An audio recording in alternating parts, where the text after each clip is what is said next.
Buenas noches, familia. Un día más en el grupo de amistad. Hoy tenemos un tema espectacular, así que preparemos el corazón, preparemos la mente, porque el Señor definitivamente nos va a hablar.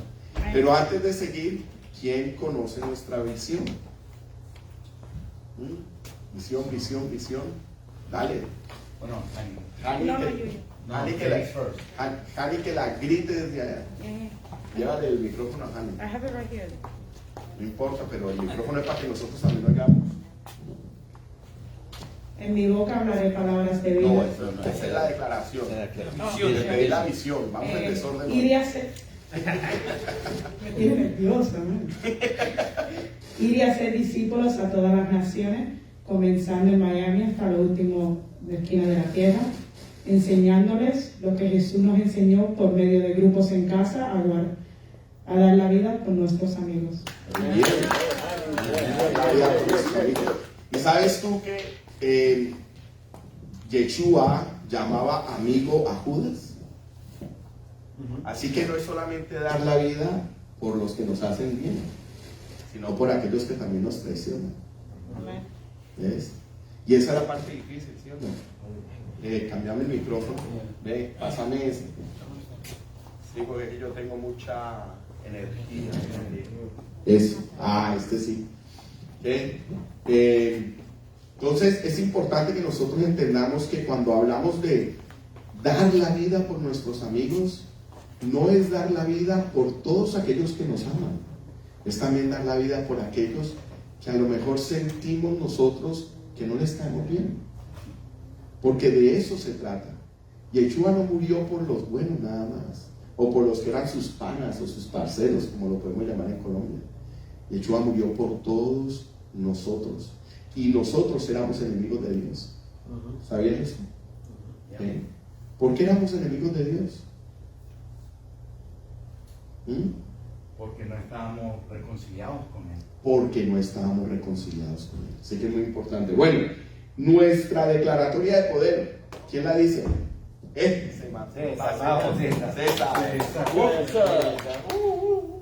Porque en mi boca está el poder de la vida y de la muerte. Repitamos, en mi boca está el poder de la vida y de la muerte. Hablaré palabras de vida y no de muerte. Hablaré palabras de vida y no de muerte. De riqueza y no de pobreza. De riqueza y no de pobreza. De salud y no de enfermedad. De salud y no de enfermedad. De bendición y no de maldición. De bendición y no de maldición. Porque en mi boca está el poder.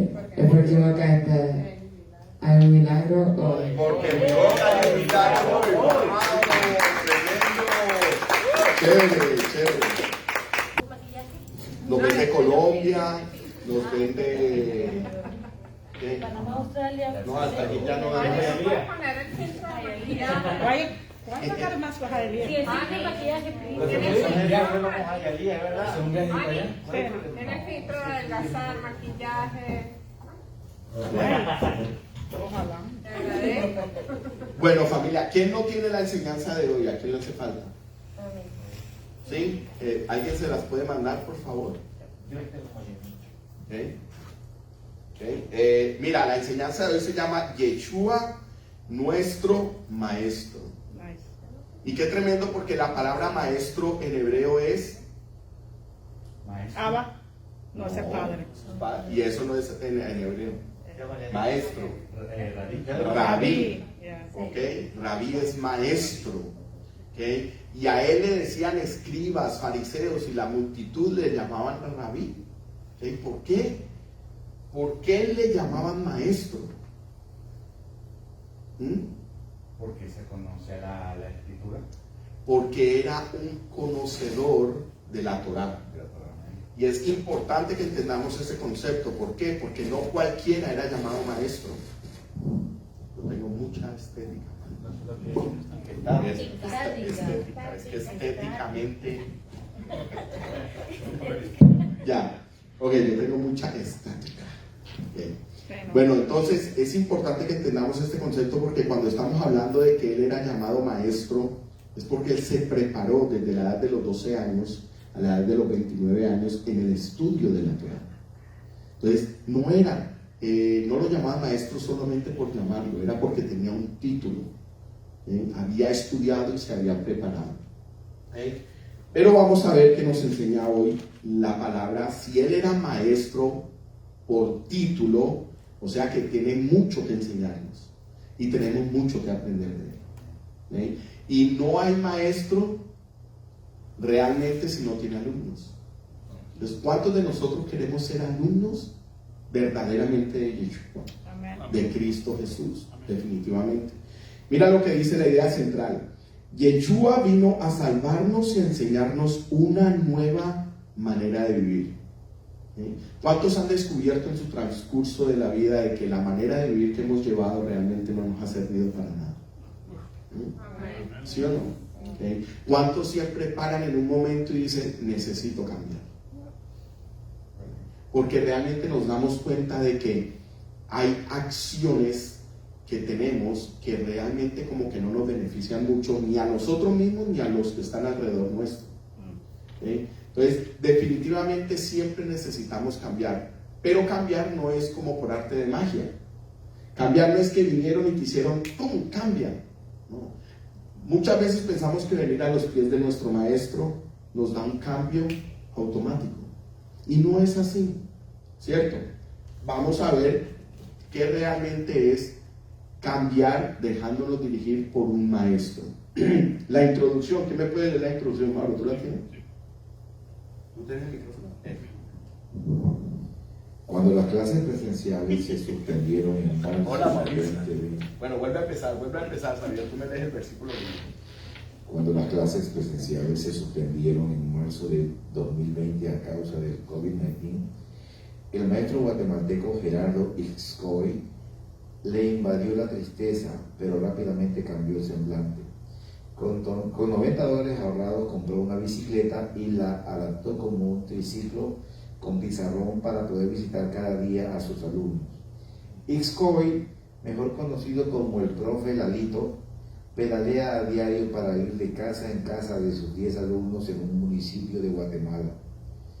Meses después de que las clases presenciales se suspendieran por la pandemia, Ixcoy es reconocido cuando va con su bicicleta transformada en un vehículo que funciona como triciclo y pupitre a la vez, y en el cual recorre docenas de kilómetros cada semana para llegar a sus estudiantes.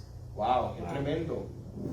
¿Qué podemos ver ahí en esta anécdota de esta persona? Que tenía amor por sus estudiantes, por sus Tremendo. alumnos. Tenía amor por sus alumnos, pero más que amor por sus alumnos, sabía que tenía algo que enseñar. ¿Ves? Dime. Yo lo que veo es que al momento del que pasó la situación del COVID se preocupó, él mismo que transformó su mente y dijo, yo tengo que de alguna forma resolver con mis alumnos, y eso fue lo que hizo. Invirtió sus ahorros y buscó la forma de seguir dándole clases a sus alumnos. Entonces él mismo cambió el switch, como decimos. ¡Qué tremendo! ¡Qué tremendo! Qué tremendo, porque invirtió sus ahorros, lo único que tenía. ¿Acaso nuestro maestro no dio todo por nosotros?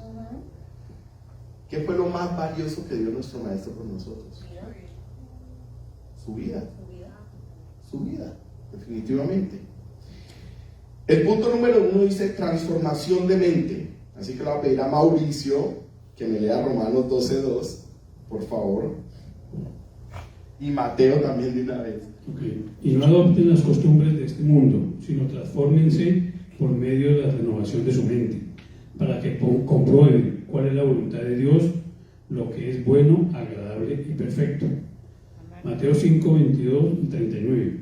Pero yo les digo que cualquiera que se enoje contra su hermano será culpable de juicio, y cualquiera que a su hermano le diga necio será culpable ante el concilio, y cualquiera que le diga fatuo quedará expuesto al infierno de fuego.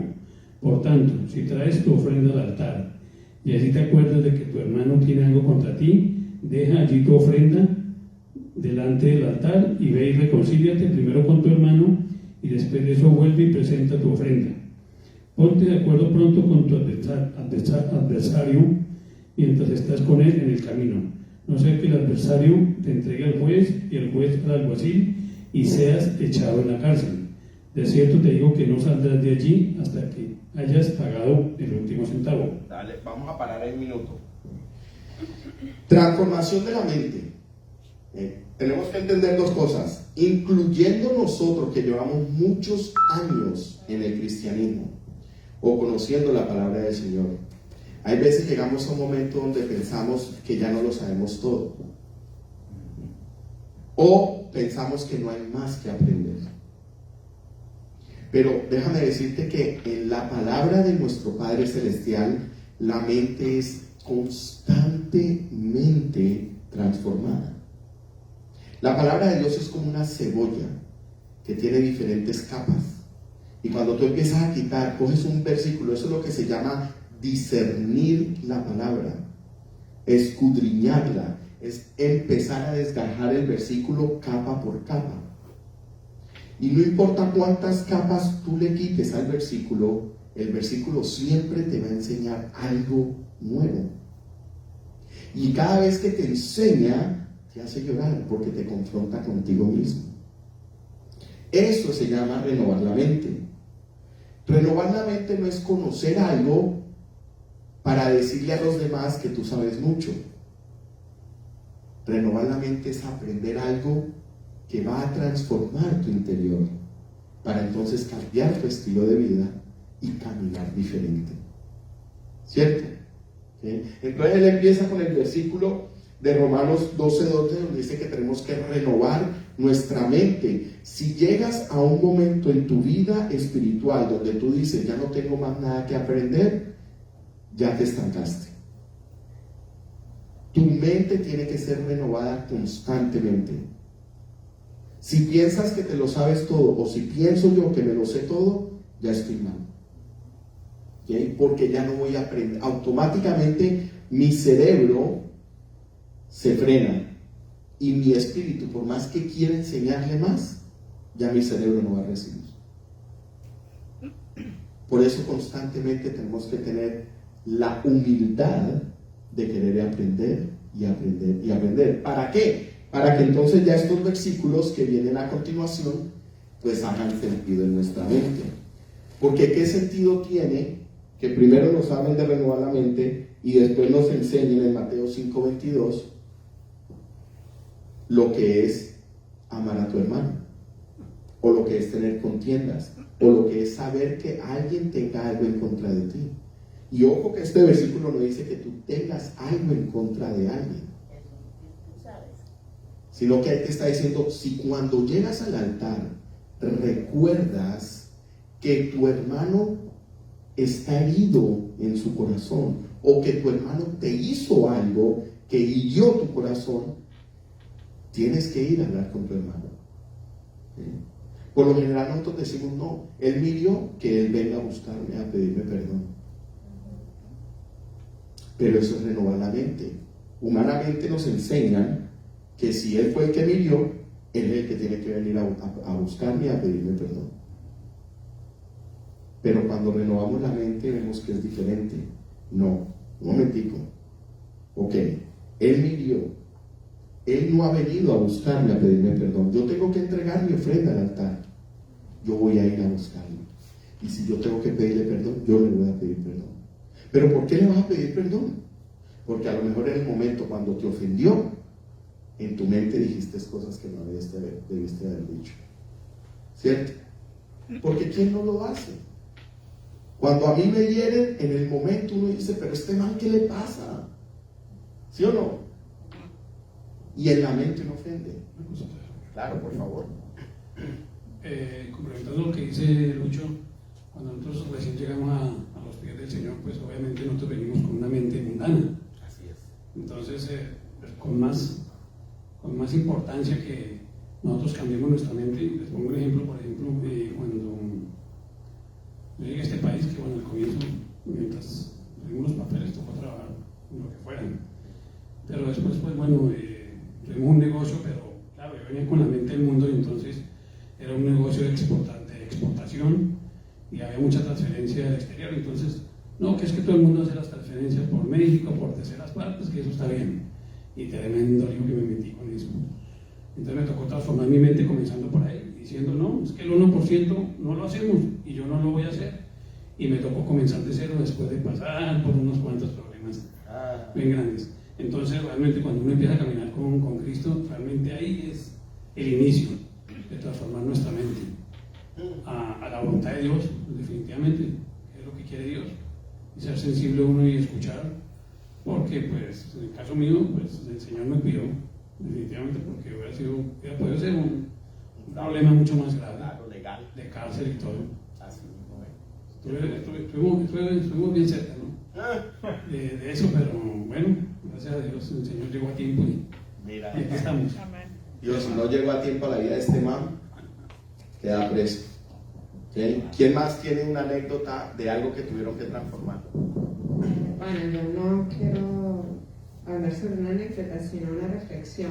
Yo realmente valoro las personas que se conocen la vida de Juan, Pedro, Mateo, todos, la Biblia, pero siempre el pastor ha dicho que la mejor manera de mostrarle a la gente nuestro aprendizaje es con hechos. Claro. Y con tu comportamiento y con tu actitud. Entonces, ¿de qué vale saber de todo eso si cuando realmente tienes que aplicarlo muestras otro tipo de conocimiento? Entonces, en este caso es lo más difícil porque cuando uno estudia una profesión, ok, te aprendes lo que va a derivar tu profesión, pero aquí son las emociones, es matar tu carne cada día. Entonces, es mucho más complicado poder aplicar todo esto que aprendemos a nuestra vida diaria, a nuestro comportamiento diario. Así es, así es. Y es tremendo porque no es fácil, pero el Eterno nos prometió que Él iba a estar con nosotros en todo el camino hasta que viniera, a través del Espíritu Santo, hasta que viniera Yeshua de nuevo. Así que es un proceso. Nosotros empezamos un proceso que no termina. Solamente va a terminar cuando ya estemos en su presencia. Entonces nunca nos sintamos de que no, yo no soy capaz de vivir esta vida, yo no puedo ser transformado en la mente, yo ya tengo mi mente seteada de esta manera. No, es el Espíritu el que hace el trabajo. El Espíritu borra el cassette de tu memoria. Y Él es el que empieza a trabajar dentro de ti, si tú estás dispuesto. ¿Okay? Por eso Él empieza a hablar de cosas que humanamente para nosotros no tienen lógica, como el perdonar a nuestro hermano, porque ahí dice la palabra, el que llame necio a su hermano. Yo me pregunto, ¿quién no ha llamado necio a su hermano? Yo creo que todos. Así que es importante que entendamos que tenemos que renovar nuestra mente y cada día pedirle al Espíritu Santo: Padre, ayúdame a no responder rápidamente, ayúdame a no responder rápidamente, ayúdame a no responder, a quedarme callado más bien. ¿Okay? Es una lucha que yo tengo constantemente, ¿okay? Porque yo soy de los que respondo rápidamente. ¿Okay? Ya me van a decir algo y ya estoy defendiendo. ¿Okay? Entonces, es importante que entendamos que hay que renovar nuestra mente. El siguiente versículo, Xavier.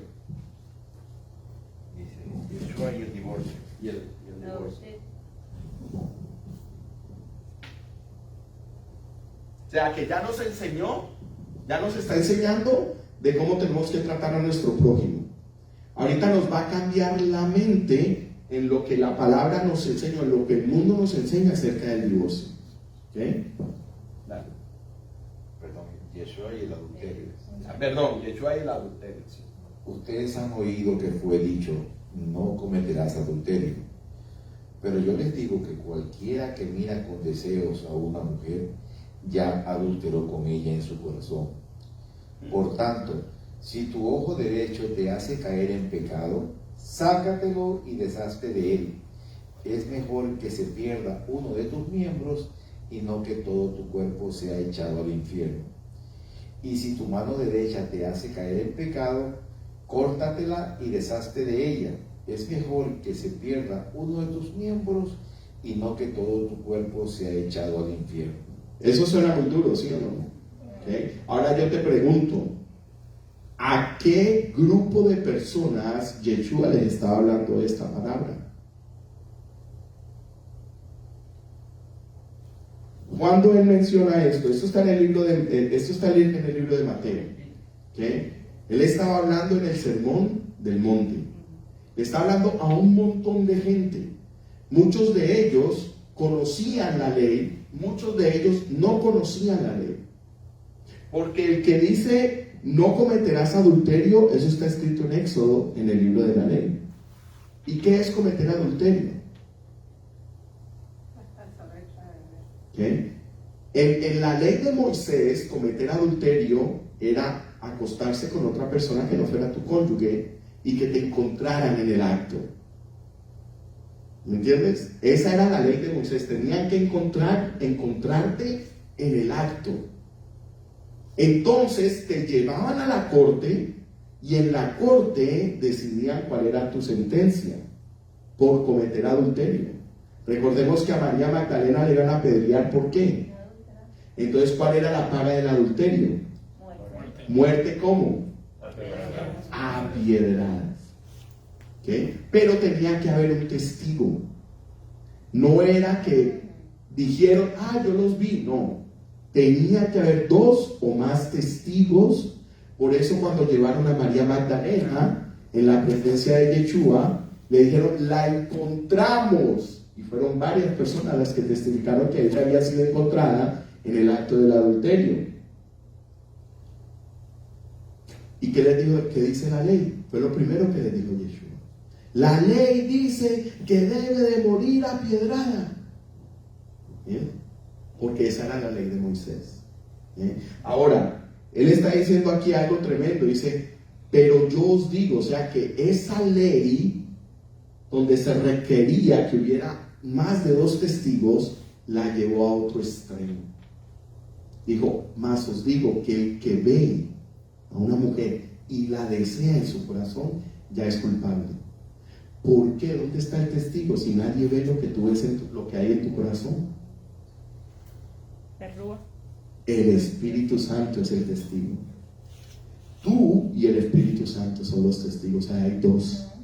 Porque tú sabes lo que hiciste. Y el Espíritu Santo también sabe lo que tú hiciste. ¿Sí?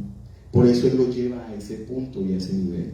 ¿Y por qué les empieza a decir que es mejor si tu ojo te hace caer, sácatelo? Si tu brazo te hace caer, sácatelo. Literalmente les estaba diciendo eso. Les estaba enseñando que por la ley nadie podía ser salvo. Y los estaba llevando a reconocer el sacrificio que después Él iba a hacer por nosotros. ¿Ves? Entonces, cuando lo vemos así, ya nuestra mente cambia. Ya nuestra mente cambia.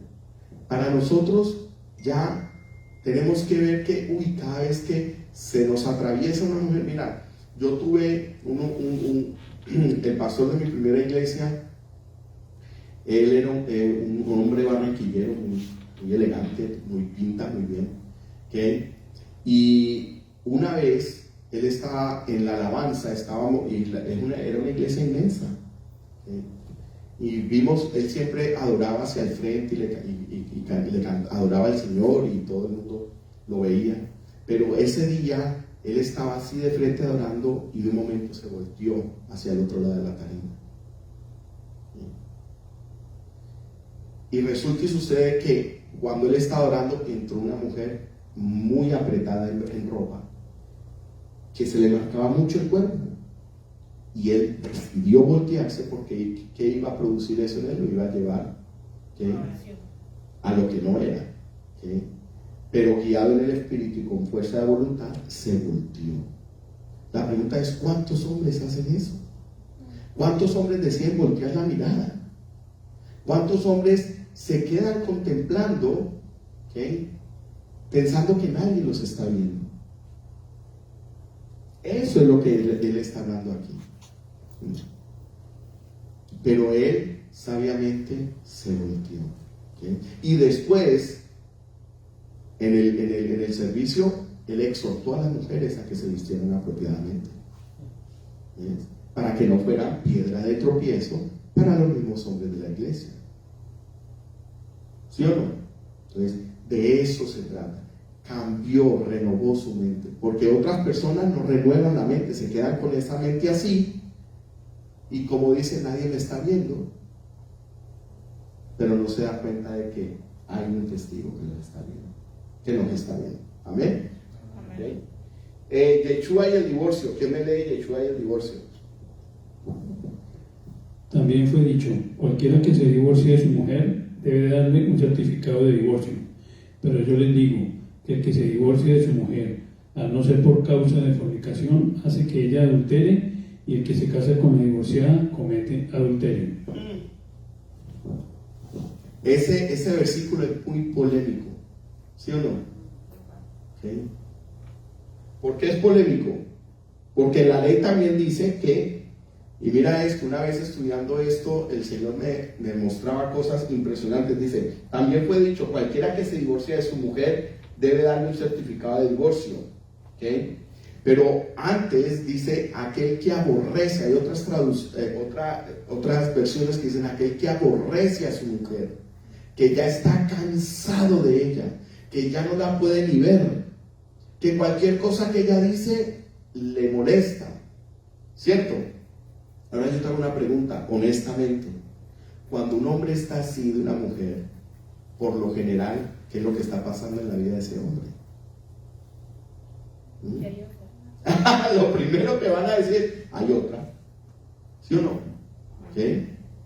Hay otra, ¿okay? Por eso él dice, dele carta de divorcio, ¿okay?, antes de que cometas algo peor, ¿okay? Pero aquí dice, pero yo os digo que si se divorcia de su mujer, a no ser por causa de fornicación, hace que ella adultere.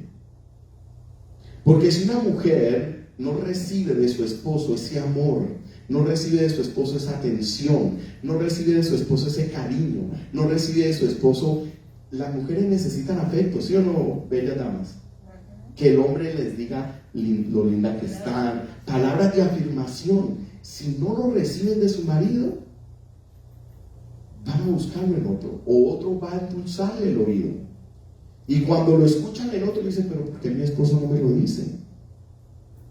Entonces automáticamente, sin querer, el mismo marido está llevando a que la esposa caiga ¿en qué? En adulterio. Y ojo que no estamos hablando del adulterio físico ya hecho. Acá arriba dice que si ves con los ojos adulteraste. O sea que la mujer también puede adulterar con los ojos, ¿cierto? Pero muchas veces somos nosotros los esposos los que la llevamos y las arrinconamos a eso. Así que es muy importante, pero nunca lo habíamos visto de esa manera. Pero eso renueva nuestra mente, no solamente a nosotros los varones, sino también a ustedes las mujeres. Porque de la misma manera como funciona de los hombres a las mujeres, también funciona de las mujeres a los hombres. Cuando la mujer pierde el interés por el marido, todo lo que hace el marido le parece harto, aburridor, ¿sí o no? Entonces funciona para los dos lados. Dime. Y quizá no se lleve o sea, a la mujer al adulterio, o sea, no siempre, ¿no? Pero ¿cómo puedo decirle?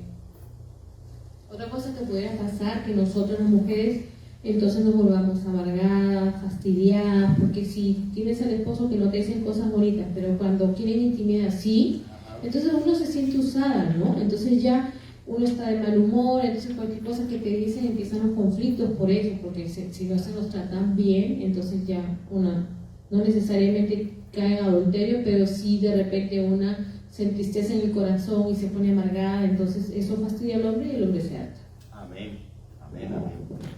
¿Algo más? ¿Algo otro comentario? ¿No? ¿Seguimos? ¿Paramos? Seguimos. Bueno, Yeshua y los juramentos. ¿Quién va? No, estás muy adelantado. Yeshua y los juramentos. Ustedes han oído. No, maestro. Está prendido, está prendido. Ustedes han oído también que se dijo a los antiguos, no perjurarás, sino que cumplirás tus juramentos al Señor. Pero yo les digo, no juren en ninguna manera, ni por el cielo, porque es el trono de Dios, ni por la tierra, porque es el estrado de sus pies, ni por Jerusalén, porque es la ciudad del gran rey.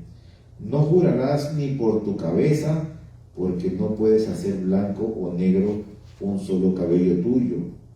Cuando ustedes digan algo, que sea sí, sí o no, no, porque lo que es más de eso proviene del mal. En pocas palabras, No jures. No jures. Te lo juro por mi madre. Por toda esta mano de cruz. Dime, Jaime. ¿Jurar es lo mismo que prometer? No. Jurar es cuando tú das por sentado. Tú puedes prometer algo y fallar. Pero cuando tú juras, tú estás dando por sentado de que lo vas a cumplir, llueva, truene o relampaguee. ¿Ok? ¿Cierto? Entonces dice, ni lo jures, porque él sabe, nosotros no sabemos qué va a pasar dentro de una hora. Yo no puedo jurar. Yo pensé que era lo mismo, porque prometer también debería tener palabra. Entonces, si te pones a ver el significado... Lo que pasa es que es más extremo, ¿no? Lo que pasa es que es mucho más extremo, porque tú estás poniendo, cuando tú juras, tú estás involucrando a alguien más. Yo busqué la letra. Dime. Dice que jurar.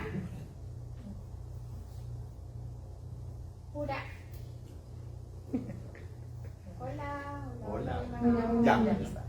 Jurar significa que se pone a un testigo para asegurar el cumplimiento de un compromiso y la búsqueda de la verdad. Generalmente se suele jurar por un poder divino, humano o institucional, como la Biblia o la Constitución en el caso de los ministros. Y prometer implica adquirir un compromiso personal sin poner a nada ni nadie de testigo. Pones a alguien más. Que precisamente cuando vas a hacer una declaración, juras que, o sea, que es una pena que no realmente digas la verdad, porque juras decir la verdad. Exacto. Y realmente es una penalización fuerte, ¿no? Exactamente. ¿Okay? Entonces, jurar implica mucha más, una mayor responsabilidad. ¿Okay? Prometer, tú puedes prometer. Es algo exactamente. Pero jurar ya involucra testigos o involucra segundos. ¿Ok? Entonces, y aquí viene uno de los que más me gusta: el amor hacia los enemigos. El amor hacia los enemigos. Ustedes han oído que fue dicho, ojo por ojo y diente por diente. Pero yo les digo, no resistan al que es malo, sino que a cualquiera que te hiera en la mejilla derecha, preséntale también la otra. Tremendo. Ojo por ojo, diente por diente. Que por lo general, cuando nosotros hablamos de ojo por ojo, diente por diente, ¿qué se nos viene a la mente? Venganza. Y hayamos estudiado a través de la Torá que cuando la Torá enseña ojo por ojo, diente por diente, no está hablando de venganza.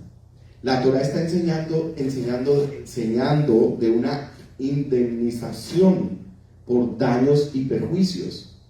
Si, por ejemplo, por tu causa, ¿okay?, una persona se cayó y se rompió una pierna, tú tienes que indemnizar a esa persona por el costo de lo que le tomó la reparación de la pierna.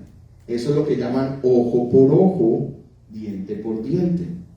Pero nosotros lo llevamos a un nivel de venganza. ¿Okay? Y aquí lo que nos está enseñando Yeshua es que no tenemos que llegar a solamente el hecho de que vamos a recompensar a la persona por el daño que le hicimos, sino que vamos a ir mucho más allá. ¿Me entiendes? ¿Okay? Por eso dice, porque cualquiera que te hiere la mejilla derecha, preséntale también la otra. Y si sigue leyendo el versículo dice, y cualquiera que te pida andar una milla, ve con él 2. O sea, ir mucho más allá de lo requerido, ¿okay?, por el daño que produjiste. ¿Correcto? ¿Sí? Eso es lo que se llama el ojo por ojo, diente por diente. No es un acto de venganza como nos lo enseñaron. ¿Ves? No, porque, ojo, tú me la hiciste, tú me la pagas. No. ¿Qué? No. Por ejemplo, si una persona va caminando en un supermercado y hay un charco de agua y se cae, ¿qué? Esa persona demanda al supermercado para recibir ¿qué? Una compensación por daños y perjuicios. Eso es el ojo por ojo, diente por diente. ¿Okay? Pero no es como nos enseñaron. Eso es muy importante. ¿Ves lo importante que es renovar nuestra mente? O sea, ¿cuántos de nosotros, aún en el cristianismo, seguíamos pensando que el ojo por ojo y el diente por diente es una actitud de venganza? Y no lo es, porque la Torah no lo enseña como realmente es. ¿Ves? Por eso él dice, no vas a restituir solamente lo que el ojo por ojo o el diente por diente, no vas a pagar la indemnización solamente por el daño que le hiciste, no, vas a dar más, vas a ir más allá. ¿Okay? Porque tú eres mi hijo, y como tú eres mi hijo y tú sabes que cometiste un error contra tu hermano, ve la extra milla. No solamente que quede bien, sino que quede mejor. ¿Ves? Ahí sí tiene sentido, ¿sí o no? ¿Algún ejemplo de eso? Mi papá hace un tiempo atrás me estaba comentando, porque tú sabes que a mi papá le gusta mucho la historia. Ajá. Y él estaba viendo, no sé si fue en Israel o un país de eso, que el ojo por ojo que ellos hacen es, por ejemplo, y hay muchos países que practican eso, si tú haces algo a un niño o mientes o algo en consecuencia, entonces, por ejemplo, si robas, lo que hacen es que te cortan la mano y cosas así. Entonces esa es la manera de ellos vengar lo que haces. Vengar no, hacer pagar. Hacer pagar, exacto. Entonces, por ejemplo, si violan a niños y cosas así, lo que hacen es que lo hacen inocuo. Y si miente, le cortan la lengua. Entonces mi papá me estaba comentando eso, que hay países que son así, que son radicales, sí, que no hay misericordia, sino dicen ellos que practican lo que es ojo por ojo y diente por diente. Porque lo practican de una forma errónea. ¿Ves? Entonces lo justifican que está en la palabra, en la Torah. Exactamente. Tremendo, ¿no? Mira lo que dice: para experimentar la voluntad de Dios debemos transformar nuestra forma de pensar. Y déjame decirte que nuestra forma de pensar está afectada por muchos factores. Por nuestro crecimiento, nuestra cultura, por lo que aprendimos nosotros mismos en el transcurso de la vida, ¿okay?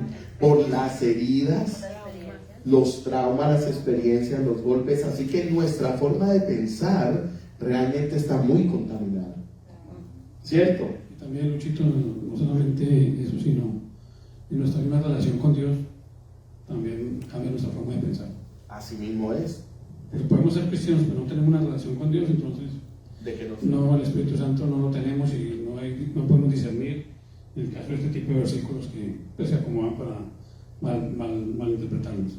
Qué tremendo, porque muchas veces cogemos versículos bíblicos y los acomodamos a lo que nos conviene. Pero si estudiamos el original hebreo de lo que realmente cada versículo, mira, el 90% de las palabras que pronunció nuestro Salvador están en la Torá. Están en esos primeros 5 libros, los 5 libros que llamamos el Pentateuco. ¿Okay? Prácticamente el 90% de todo lo que él enseñó, porque todo esto, Yeshua y el divorcio, Yeshua y el adulterio, todo eso son leyes toraicas, leyes de la Torá. ¿Okay? Así que todo lo que él enseñó, prácticamente todo está ahí escrito. Pero ¿qué pasó? ¿Por qué él vuelve y trae a reducir ciertos puntos de la Torá? Porque la mente de los escribas y los fariseos ya estaba contaminada. El pueblo de Israel pasó por muchos problemas cuando entraron en sus cautiverios. ¿Por qué? Porque se contaminaron de dioses paganos, se contaminaron de otras ideologías, de otras mentalidades, y a eso lo adaptaron y lo acomodaron a sus creencias. Entonces, cuando vino nuestro Salvador a la tierra, ya todo lo que les había enseñado el Señor en el desierto estaba totalmente al revés. Y ese mismo pensamiento lo hemos adquirido nosotros de una forma u otra con el transcurso de los años. Por eso tenemos que renovar la mente de la forma correcta. ¿Sí? Porque si no, seguimos en el mismo problema y en el mismo error y en el mismo error. No nos dé miedo tratar nuevas cosas. No nos dé miedo estudiar la palabra de Dios de una forma diferente como nos han enseñado a estudiar. Busquemos el original hebreo y vamos a encontrar muchas más riquezas. Pero no queremos hacerlo porque estamos ya acostumbrados y cómodos a la manera en que nos enseñaron. A las traducciones de la Reina Valera, a las traducciones de la Biblia de las Américas, a esas traducciones que tienen muchos errores. Es normal que los tengan. ¿Sí? Por eso es importante estudiar la palabra y escudriñarla. Mira, dime. Tengo una pregunta. Dime. Voy a ir en base a Génesis 3 cuando el Señor menciona lo del árbol del bien y el mal. ¿De dónde se originó el mal? Por ejemplo, solo Dios tenía y los querubines y los ángeles del Señor tenían ese conocimiento de saber lo bueno y lo malo y por ejemplo, cuando Adán y Eva caminaban con el Señor, obviamente ellos eran inocentes, no sabían el mal, solo la inocencia de ellos. Pero ¿de dónde se originó el mal? Ok, te voy a hacer una pregunta. ¿Qué es el mal? Todo lo que va en contra del Señor. O sea, es la ausencia del bien. Entonces, cuando y si Dios es bueno, ¿okay? ¿Cómo Dios les iba a enseñar el mal? No podía. Y entonces porque el Dios es árbol, bueno. árbol en cual se refiere de la diferencia entre el uno y el otro, como que... Esa te la explico después, porque aquí no te la puedo explicar. ¿Ok? Eso ya es teología. ¿Ok? Aquí no te la puedo explicar. Pero hay algo muy importante que tienes que entender. ¿Okay? Que el mal es simplemente la ausencia de Dios en la vida de los seres humanos. Cuando no tenemos al Señor en nuestro corazón, cuando no tenemos una relación con Él, estamos destinados a caminar en sendas de mal. Por eso Yeshua le dijo a la multitud, si ustedes siendo malos, mira que Él no le dijo a nadie bueno, Él le dijo, si ustedes siendo malos saben dar buenas cosas a sus hijos, ¿qué más vuestro Padre Celestial que está en los cielos no os dará todas las cosas que vosotros pidáis? ¿Cierto? Y cuando le dijeron maestro bueno, le dijo, ¿por qué me llamas bueno? Ni siquiera Él se categorizó bueno. Dijo, bueno solo hay uno. ¿Ves? Entonces, es muy importante que entiendas que el concepto del mal en realidad no existe. Es como la oscuridad. ¿Okay? ¿La oscuridad existe? No. No, la oscuridad no existe. Es ausencia de luz. Y si tú vas al término espiritual, Dios es luz. Y cada uno de nosotros somos luz. Por lo tanto, dentro de nosotros no debería ni pudiera haber oscuridad. Amén. Porque somos o no somos la luz del mundo. Amén. ¿Okay? Entonces, no debería de haber oscuridad. Porque oscuridad es simplemente la ausencia de luz. ¿Me entiendes? Sigamos, el punto 2. El punto 2 dice, el ejemplo del maestro. Y los versículos que vamos a leer es 1 de Pedro 2, 21 al 25 y Mateo 23, 8. Mauricio, vamos con 1 de Pedro. 1 de Pedro 2, 21 al 25. Y ustedes fueron llamados para esto, porque también Cristo sufrió por nosotros, con lo que nos dio un ejemplo para que sigamos sus pasos. Cristo no cometió ningún pecado ni hubo engaño en su boca. Cuando lo maldecían, no respondía con maldición. Cuando sufría, no amenazaba, sino que remitía su causa al que juzga con justicia. Él mismo llevó en su cuerpo nuestros pecados al madero, para que nosotros muertos ya al pecado vivamos para la justicia. Por sus heridas fueron ustedes sanados, porque ustedes eran como ovejas descarriadas, pero ahora se han vuelto al pastor que cuida de sus vidas. Wow, tremendo versículo. Yeah. Sigue con Mateo. Mateo 23:8. Pero ustedes no busquen que los llamen rabí, porque solo uno es el maestro de ustedes, y ese es el Cristo, y todos ustedes son hermanos. Ah, mira qué tremendo. Aquí dice que ya ninguno de nosotros busquemos ser llamados maestros. ¿Sí? Pero si yo te enseño la palabra, ¿qué vengo a hacer? ¿Sí? Si yo te enseño a ti la palabra, ¿qué yo vengo a hacer? Un maestro. ¿Sí? Pero yo no tengo que buscar ser llamado maestro. O sea, a mí no me tiene que alimentar que me diga maestro. A mí lo que me tiene que alimentar es que si yo estoy enseñando y dando por gracia lo que por gracia recibí, entonces Él me alimenta. ¿Ves? ¿Bien? Ahora, en el versículo anterior, Él dice, dice, y ustedes fueron llamados para esto, porque también Cristo sufrió por nosotros. Todo lo que teníamos que sufrir nosotros, Él lo sufrió ¿para qué? Para que nosotros tuviéramos vida eterna, ¿cierto? Para que nosotros disfrutáramos de la vida eterna aquí en la tierra. Por lo tanto, después dice, de igual manera, nosotros tenemos que morir. Porque para que Él pueda manifestarse a través de nosotros, algo en nosotros tiene que morir. Si nosotros no morimos, ¿a qué? ¿A qué tenemos que morir? A nuestro yo. A nuestro yo. Si nosotros no morimos, Él no se puede manifestar, porque siempre nuestro yo va a estar ahí haciendo su voluntad. ¿Eh? Hoy me decía mi mami, Luisito, anoche me acosté y orándole al Señor,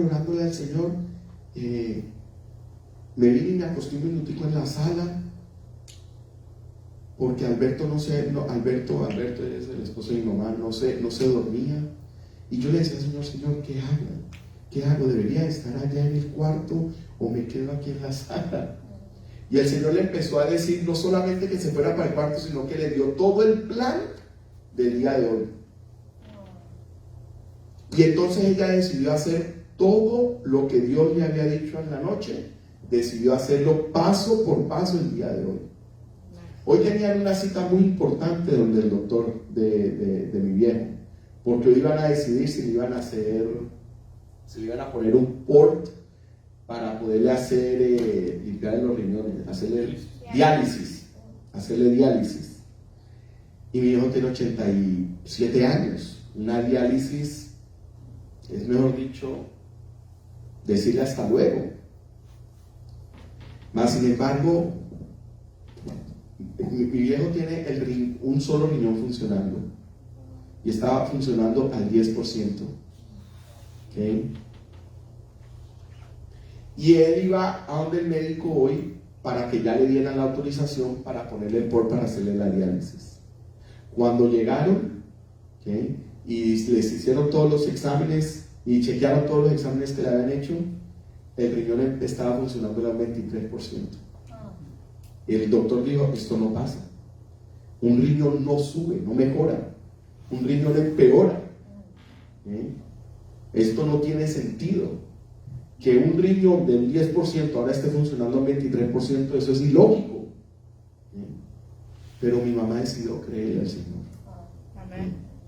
Y decidió hacerle caso en todo lo que le dijo el día de hoy. Y se glorificó el Señor en la vida de mi vida. Pues ya no le tienen que hacer diálisis. Ya dijo, no te vamos a hacer diálisis. No necesitas diálisis por ahora. Amén. ¿Bien? Tremendo, ¿no? ¿Qué? Entonces, por eso es importante que nosotros muramos. Si no morimos, entonces la voluntad de Él no se cumple. Tenemos que morir. ¿Sí? Por eso es importante dejarnos guiar. Necesitamos pastores, necesitamos maestros, necesitamos evangelistas, necesitamos apóstoles, necesitamos profetas que nos ayuden, que dirijan nuestras vidas en el camino espiritual, para que nosotros veamos, aprendamos cada vez más a morir a nosotros para que Él se glorifique. Amén. Bien. El tercer punto, maestro de la vida. Qué lindo. O sea, el primer punto, ¿cuál era? Transformar la mente. ¿Para qué? Para que entonces Él fuera el ejemplo de maestro. Para que las enseñanzas de Él puedan causar efecto en mi vida, yo tengo que primero transformar mi mente. Y entonces ya ver cómo Él es el maestro de la vida. ¿De cuál vida? De la nuestra. Y vamos a ver qué dice Mateo 6:31 o Señor. Mateo 6:31. 31 al 32. En el punto Dice, 3. por lo tanto, el micrófono. Por lo tanto, no se preocupen ni se pregunten qué comeremos o qué beberemos o qué vestiremos, porque la gente anda tras todo esto, pero su Padre Celestial sabe que ustedes tienen necesidad de todas esas cosas. Tremendo. Él dice dos cosas. La gente, o sea que no nos categoriza entre el grupo de la gente. ¿Sí o no? Dice, la gente pide estas cosas. Hay que apretarlo de aquí abajito. La gente busca estas cosas, pero después dice, pero ustedes, ¿qué? No se tienen que preocupar porque el Padre sabe que ustedes necesitan todo eso. Y el otro día yo estaba hablando con mi hija y yo le decía, mi trabajo, mi amor, es yo darte todo lo que tú necesitas. ¿Sí? No darte todo lo que tú quieres. ¿Ves? Muy diferente. Mi trabajo como padre, le decía yo a mi hija, es darte todo lo que tú necesitas para salir adelante. ¿Necesitas techo? Mi trabajo es proveerte un techo. ¿Necesitas comida? Mi trabajo es proveerte comida. ¿Por qué me señalaba yo a mí primero? Para poder que ella entendiera cómo era Dios con nosotros. Porque así como somos nosotros como padres, mucho más es nuestro Padre Celestial con nosotros. Entonces, ¿por qué me voy a preocupar yo? ¿Qué voy a comer? ¿O qué voy a vestir? ¿O qué voy a beber? Si Él sabe que yo necesito esas cosas y como buen Padre proveedor, Él me las va a dar. Amén. Entonces, ya yo no me tengo que preocupar por nada. Porque eso es lo esencial. Lo esencial es tener comida, lo esencial es tener vestido, ¿sí o no? Lo esencial es tener un techo donde llegar. Eso es lo esencial. Todo lo demás ya no es esencial. Pero hay veces hacemos todo lo demás lo esencial, excepto lo que Dios llama esencial. ¿Sí o no? ¿Ok? Y Mateo 13:18, Sergio, aprieta ahí abajito. Escuchen ahora lo que significa la palabra del sembrador. Cuando alguien oye la palabra del reino y no la entiende, viene el maligno y le arrebata lo que fue sembrado en su corazón. Esta es la semilla sembrada junto al camino. El que oye la palabra es la semilla sembrada entre las piedras, que en ese momento la recibe con gozo. Pero su gozo dura poco por tener poca raíz. Al venir la aflicción o la persecución por causa de la palabra, se malogra. La semilla sembrada entre espinos es el que oye la palabra, pero las preocupaciones de este mundo y el engaño de las riquezas ahogan la palabra, por lo que ésta no llega a dar fruto. Pero la semilla sembrada en buena tierra es el que oye la palabra y la entiende y da fruto, y produce 100, 60 y 30 semillas por cada semilla sembrada. ¡Qué tremendo! ¡Qué tremendo! O sea que Él sí es un maestro de vida, porque no solamente nos está enseñando a que no nos preocupemos por las cosas básicas, sino que también nos está enseñando cómo es que debemos de actuar ante las situaciones de la vida. Mira esto, las enseñanzas de Yeshua no se limitan a una sola área de la vida. Él, a través de sus parábolas, nos enseñó acerca de economía, relaciones interpersonales, servicio, trabajo y emociones. El cúmulo de sus enseñanzas nos marca en el camino acerca de cómo vivir de acuerdo con la voluntad de nuestro Padre. Yeshua no desaprovechaba ningún momento para dar una enseñanza. Los libros del campo y las aves, los lirios del campo y las aves del cielo eran recursos didácticos para que sus discípulos no se afanaran por nada y buscaran primeramente el reino de Dios. Estar cerca del Maestro fue lo que propició la transformación en la vida de los discípulos. A ellos les fue revelada toda la riqueza de sus enseñanzas. La pregunta es, ¿cuántos somos discípulos? Amén. Entonces, si somos discípulos, esas enseñanzas son reveladas para nosotros. Tú sabes que a nivel de estudio toraico hay un nivel que se llama el nivel Ramash.